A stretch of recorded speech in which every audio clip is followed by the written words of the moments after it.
Greetings everyone, and Grade here with another Advanced Wars, Days of Ruin, Tiny Wars replay. Small on the bottom right side as the purple Hawke, we got FrostedBurn. Small on top left side as the green penny, we got Zerobillion. Of course, we got a buffed up penny here. She has a slight benefit of +5 offensive defense for her CO zone, something minor. And of course, her CO power does last for 3 turns. I have no idea if that's the same as the base cartridge. Hawke, in return, of course, is technically a custom CO, but also somewhat not, in which he gets plus 10% off, or plus 20% offense, and plus 10% defense, which is the CO zone variant of his current day-to-day in regular Advanced Wars, where you just get plus 10% offense for all units. And of course, the CO zone default of +10/+10. And additionally, he does have his, of course, power and superpower somewhat integrated in this game as well. She does have both power and superpower. The power is a discounted 50 as opposed to 60. Of course, superpower is superly expensive at 100. The CO zone initial, it does have 3 levels expansion, which is actually something unique, having expanded up to 3 times. At 120 energy was the max out CO zone. I don't know if that actually does or does not work, but he has it. CO max energy, so it suggests he does, so it can go up to 5 tile radius, similar to Forsyth, for slightly more effectiveness. But either way, let's go ahead and get started. No fog of war. Both sides have potentially up to 3 bases and airport on the bottom right side of the map. A lot of properties, a lot of wasteland and ruins on the map to slow down progress, and a lot of roads in the up and northern and southern part of the map as well to speed up progress.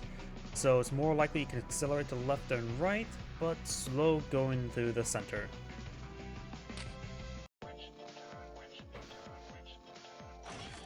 Mr. Bear deploys out a couple bikes there. Hawke will be eyeing for, of course, the base, which makes sense.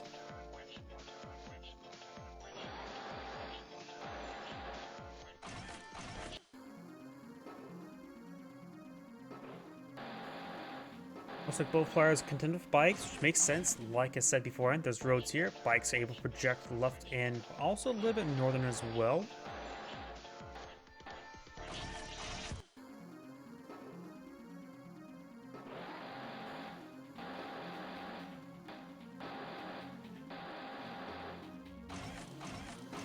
Triple infantry in this time. Opponent went for double infantry that time. So now I've got 4 bikes versus 1, 2, 3, 4, 5 bikes. Relatively similar, remember as well, one player started off with additional bike. And Penny does base skip to get out a tank.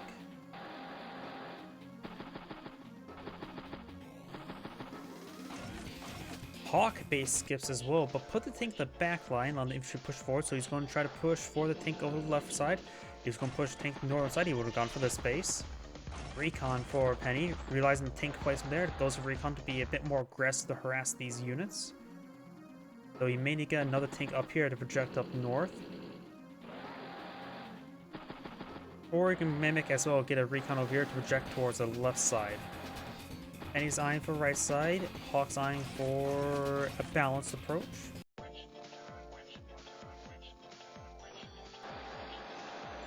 And has a CO unit loaded up in this recon. Since she is relatively weak day-to-day aura zone and her superpower is situationally good, it's a bit random as well. Going the CO unit in a cheaper unit is actually probably perfectly fine since you want the mobile buffing, like Forsyth, but a little less expansive radius. Hawke has loaded himself up to a tank and may see a conflagration in the center instead.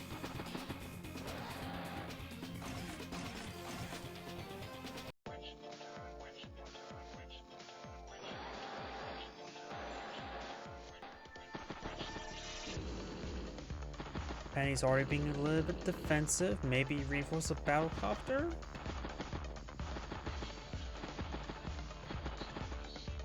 Battlecopter. And does base skip because of the battlecopter. CO tank pushing along the left side. Hawke may need to counter alpha anti-air. Perhaps something near the CO tank. And of course, you see the anti-air here. She'll go right towards the battle copper. See the anti-air here. She'll go downwards. Anti-air and tank now pull in the field.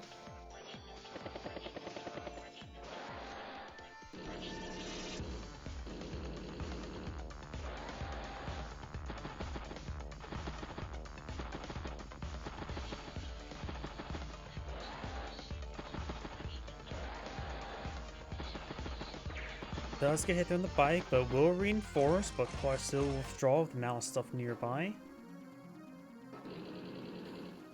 Command tank there, gets a good first strike there. Getting a little bit of CO power generating.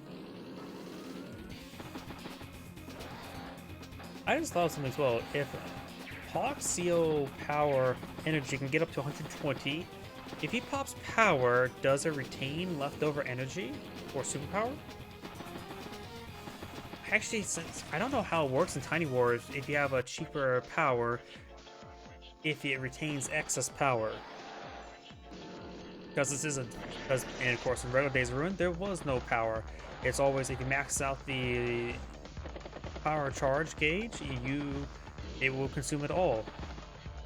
But I don't know about this situation where it has powers and superpowers. They don't consume all energy. If it would or wouldn't. Guess we'll find out soon enough. Anti-air, tank, infantry. Good strike there. Let's slow down the game a little bit so I can mainly view fights. Good strike there in the infantry.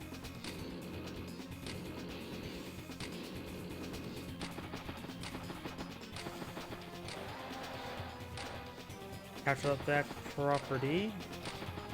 Or starting to flip it at least. The battle copter could interrupt, but it would be expensive interrupt. Can't see the battle copter way up there.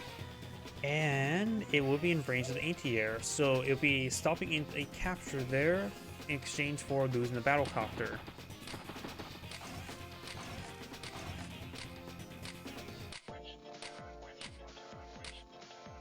Mr. Barrow's power charge is starting to grow a little bit. Battle copter is not interrupting up north. Gets a couple good hits there. Edging a little bit forward. Good hit there. With CO zone versus CO zone though. Both roughly equal. 15-15 versus 20-10. Tank, artillery. Bike or infantry? Infantry. Good strike there. CO unit gets a good strike there. Falls with a good strike. Hawke soon has his power. And the CO power is not half bad. Damage 21 damage across globally is something that's actually probably unique to Days of Ruin. And one extra health regen can go a long way, or at least make his units go a longer way.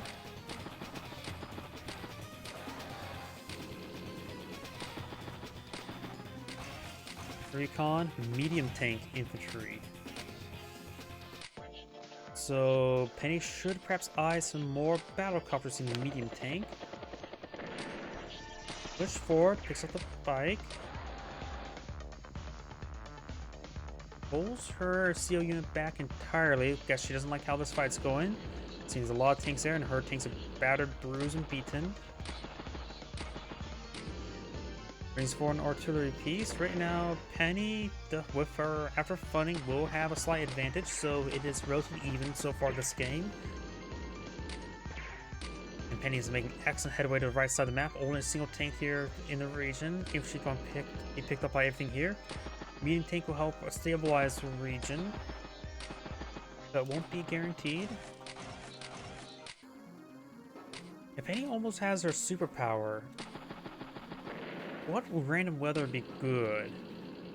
Sandstorm's always pretty nice, reducing the opponent's firepower by 30%. A lot of power charge there, Hawke. He almost has his power available. Rain could slow down her opponent. She'll be in Fog of War, but his one will be in worse than the Fog of War. All the vision will be reduced down to one range. So they'll be very blind. And Snow reduced all his opponent's move speed by 1, which can be nice. It allowed her to get a positional advantage for a little bit, but that's about it. I think Snow would be the worst at the moment. Sandstorm and Rain would be something better for her. Sandstorm's probably be the best for Penny. Right now, she is a bit far behind in value.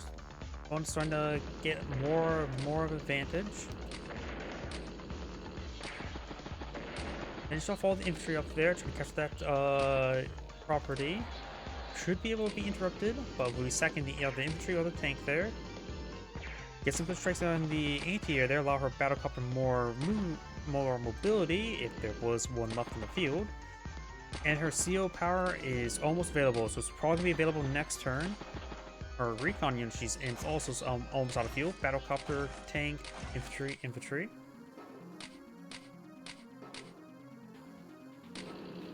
Artillery is pushing up north up here. Hawke is in full retreat there. Does not have his power available, which could be quite nice. Damaging everything by 1 damage. Reduce his opponent's value by 10%, effectively knocking it down by 8,600 at the moment.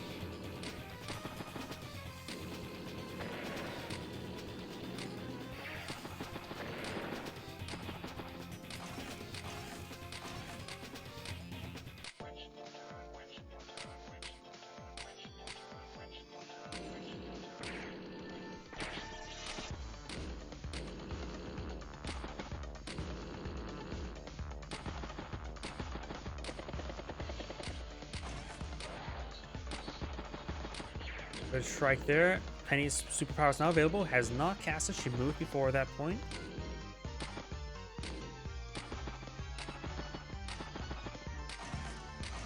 And 3 turns of weather can cause a lot of issues for Hawke.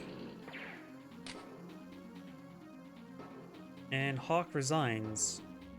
A little bit too early, I'll say. This is Android saying, thank you for watching, and on to the next replay.